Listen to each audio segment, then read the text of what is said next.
धोबी का गधा। पुराने जमाने की बात है। मदरसे में एक मौलवी साहब अपने शागिर्दों को बता रहे थे, उन्होंने अपनी जिंदगी में बड़े बड़े काम किए हैं, यहाँ तक कि गधों को भी पढ़ा लिखाकर आदमी बनाया है। हमने जिनको आदमी बनाया वे आज इसी शहर में ऊंचे ओहदों पर हाकिम लगे हैं। इसलिए ध्यान से पढ़ोगे तो एक दिन तुम भी हाकिम बन जाओगे। उनकी यह बात एक धोबी ने सुन ली। वह मन ही मन बहुत प्रसन्न हुआ। अगले दिन चुपके से मौलवी साहब के पास आकर बोला, मेहरबान, आप बड़े काम के आदमी हैं। मेरे पास भी एक गधा है, अगर आप उसे भी आदमी बना दे तो बड़ी मेहरबानी होगी। मेरा कोई सहारा नहीं, वह आदमी बन गया तो मुझे बुढ़ापे में सहारा मिल जाएगा। यह सुनकर मौलवी हैरान रह गया।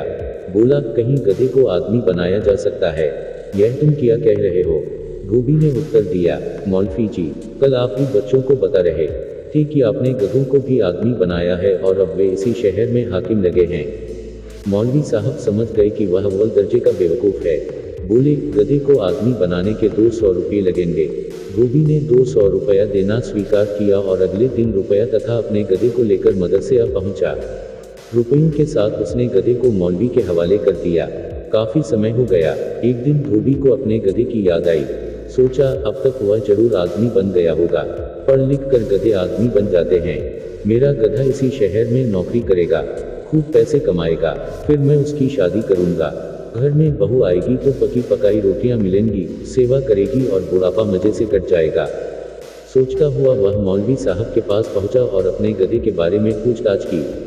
मौलवी साहब ने बताया कि तुमने आने में बहुत देर कर दी। तुम्हारा गधा कब का आदमी बन चुका है। मैंने उसे खूब पढ़ा लिखा दिया।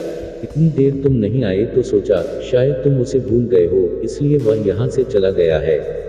सुनते हैं इसी शहर में कोतवाल लगा है। अब तुम उससे मिलना चाहते हो तो सीधे कोतवाली चले जाओ, वह तुम्हें मिल जाएगा।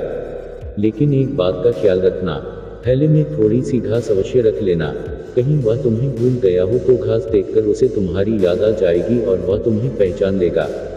जमाना ही ऐसा आ गया है कि हाकिम बनने के बाद आदमी रिश्ते नाते और परिवार वालों को भूल जाता है, इसलिए घास जरूर रख लेना। वो भी खुशी से उछल पड़ा, लौटकर घर आया और हरी मुलायम घास उखाड़कर थैले में भर ली। बेटा कोतवाल लगा है तो हर कोई उसे जानता होगा। सड़क पर खड़े राजा के सिपाहियों से पता पूछते हुए वह कोतवाली जा पहुंचा। अंदर घुसना ही चाहता था कि सिपाहियों ने रोककर पूछा, कहाँ जाओगे? धोबी अकड़कर बोला, मेरा बेटा इस कोतवाली में कोतवाल लगा है, उससे मिलना चाहता हूँ। धोबी का चेहरा देखकर सिपाही हंस पड़े। बोले, तेरा लड़का शहर का कोतवाल कैसे हो सकता है? धोबी ने उन्हें विश्वास दिलाया कि वह सचमुच कोतवाल है।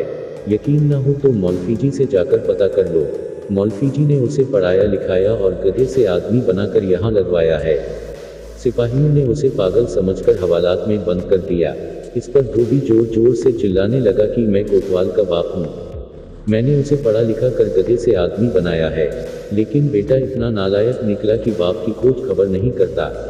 कोतवाल ने जब सुना तो धोबी को हवालात से बाहर निकाल लिया और पूछा, कौन हो तुम? उसके इस प्रश्न से धोबी को बड़ी निराशा हुई। बोला, आज तो इस शहर का कोतवाल बन गया है, इसलिए अपने बाप को भी भूल गया। जानता नहीं, मैंने पढ़ा लिखा कर तुझे गधे से आदमी बनाया है। क्या बकता है? कोतवाल झपट कर बोला, बकता नहीं हूँ, सच कह रहा हूँ। एक दिन तू गधा था, मैं तुझे हरी हरी घास दिया करता था। यह देख, आज भी वैसी ही मुलायम घास तेरे लिए लाया हूँ।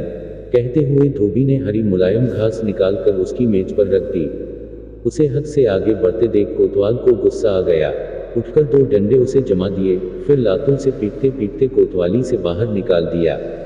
इस घोर निराशा के क्षणों में भी धोबी को हंसी आ गई। बोला, आदमी बनकर तो सब कुछ तो भूल ही गया, पर दुलत्ती झाड़ने की आदत अब भी न गई। कोतवाल ने सिपाहियों को हुक्म दिया कि इस बदतमीज को पकड़कर ले जाओ और पागलखाने में भर्ती कर दो। यह कोई सिरफिरा है। सिपाही उसे पकड़कर ले गए और दूर ले जाकर छोड़ दिया। अगले दिन दुखी होकर धोबी मौलवी साहब के पास पहुंचा और कोतवाल की मारी हरकत उसे बताई। बोला, जब वह गधा था तब मेरे बहुत काम आता था। कितना भी बोझ लादने पर चूं तक नहीं करता था, मार पिटाई से डरता था। गधा रहते हुए उसने मुझे बहुत सुख दिया, किंतु अब आदमी बनकर वह मेरे काम का नहीं रह गया है। धोबी ने मौलवी साहब से विनती की कि उसे फिर से गधा बनाकर मुझे वापस कर दे तो बड़ी मेहरबानी होगी।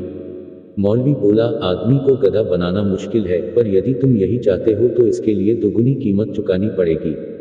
कल सुबह 400 रुपया लेकर आना और अपना गधा वापस ले जाना। अगली सुबह धोबी मौलवी के पास पहुंचा और गिनकर 400 रुपये सामने रख दिए। मौलवी ने मकान के पीछे बंधा हुआ उसका गधा खोलकर उसके सामने ला खड़ा किया। अपने गधे को पाकर धोबी ने उसकी पीठ पर प्यार से हाथ फेरते हुए कहा, बेटा, आदमी बनने से अच्छा है कि तुम गधे ही बने रहो। यह कहकर वह उसे घर की तरफ हाँक ले चला। आपको ये कहानी कैसी लगी नीचे कमेंट करके हमें जरूर बताइएगा। अगर आपको ये कहानी पसंद आई हो तो अपने दोस्तों के साथ जरूर शेयर करें और ऐसी ही प्यारी कहानियाँ सुनने के लिए हमारे YouTube चैनल से जुड़े। वीडियो देखने के लिए शुक्रिया।